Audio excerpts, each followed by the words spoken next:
Hello, everybody, and welcome to the Real Estate Daily with the House Heroes. My name is Troy, and every day I want to bring you the most current, up-to-date news stories in the mortgage and real estate industry.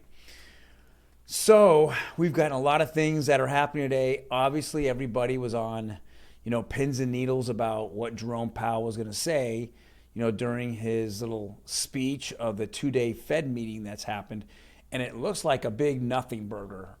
Which means that it just didn't come off as harsh as he was in December. He had more of a subtle tone a couple weeks ago at one of the meetings, and so it looks like that tone is continuing. So if I go to this, this particular CNBC article, it says the Fed got the memo. Here's what you can do to prepare for the coming rate hike. So they actually talked about possible rate hikes at the next meeting, but there'll be rate hikes this year. They're just not 100% sure, when that'll happen. Now, after watching the news conference after the Fed meeting, a couple things I took away from it was, simply they're kind of confused. They're showing a strong,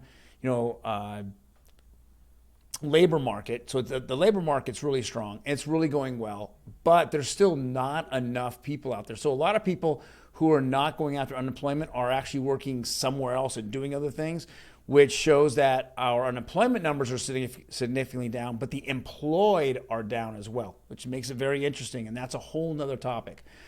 Other things he talked about was, supply chain issues being part of the reason for, the inflation. And so I think what they want to do is they want to take a step back and see where that's going. So I think that's what this all turned out to be. It wasn't this, doom and gloom, press conference and the minutes of the meetings. So I really feel that, as the market had crashed now for the last couple, weeks and literally this entire month mostly, I think that it kind of had that relief rally today, even though I think, just like with anything, it began the day as a rally, and then it kind of has been cooling off because they're just absorbing all the information that Jerome Powell and the Fed had to say. So I think with that being said, that was the major news of the day. And again, it was a nothing burger. I think that, prior to this in the real estate industry, mortgage rates had gone up, and that had really already, factored in that rate hike that didn't actually happen. So I'm looking at in the next week or so, we'll start to see them ease a little and go down a little bit, and then as we approach that March meeting, we'll see them kind of, I think, raise a little bit as well. Next news article, and this happened quite a while ago, but I want to kind of go over this, and this kind of correlates with a couple of things I wanted to make a point of.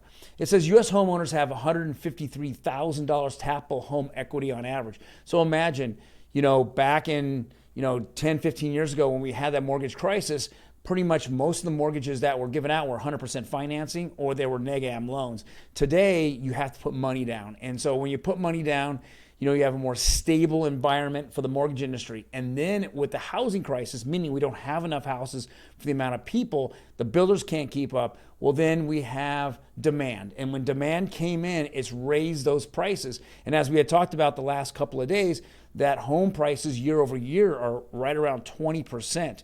We're really seeing that people have a lot of equity in their homes. Now, personal opinion on this is $153,000 is fantastic. I remember when $153,000 was the average price, and that was about 10 years ago. Now it's $153,000 average equity in homes. But I know that on the mortgage side, everybody, all the loan officers are salivating, saying, "Hey, come on in, let's consolidate loan. Let's take a refinance, cash out, pay off some debt."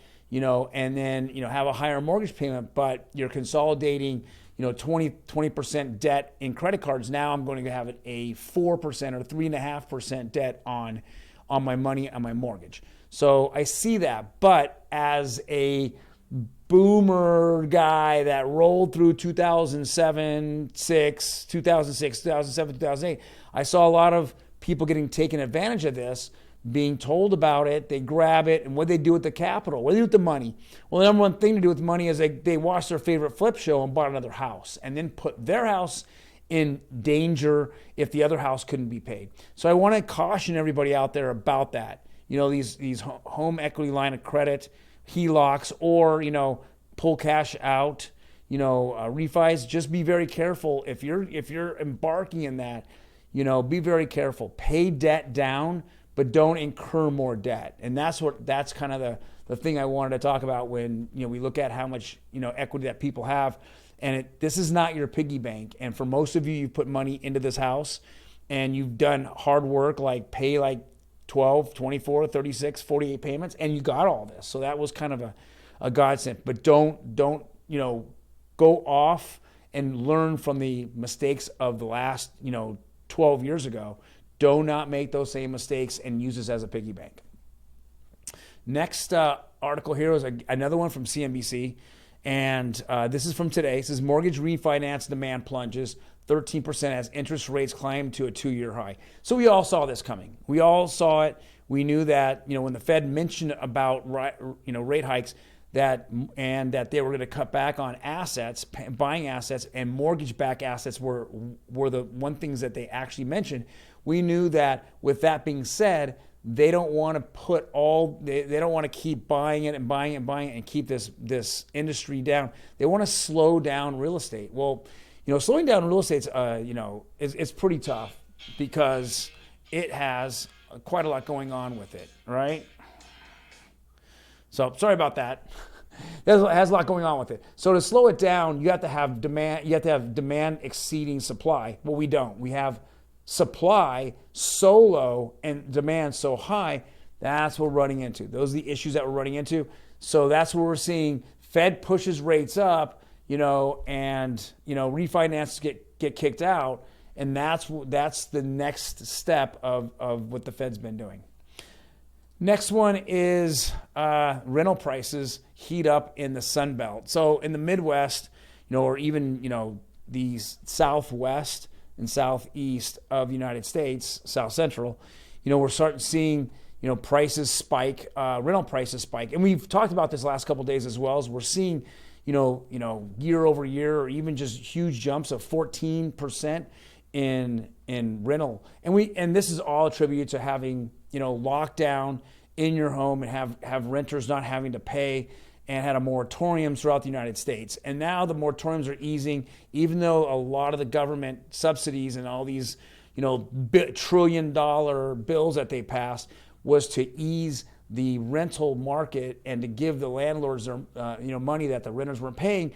The second that ended, what happened? Well, actually, either renters were too used to not paying for the last 18 months and they continued to not pay, or at that point, it wasn't, the freeze on rents were lifted. And at that point, now, homeowners, or I should say, investors turned around and they raised rents, and they've raised them significantly. And we're seeing that across the board.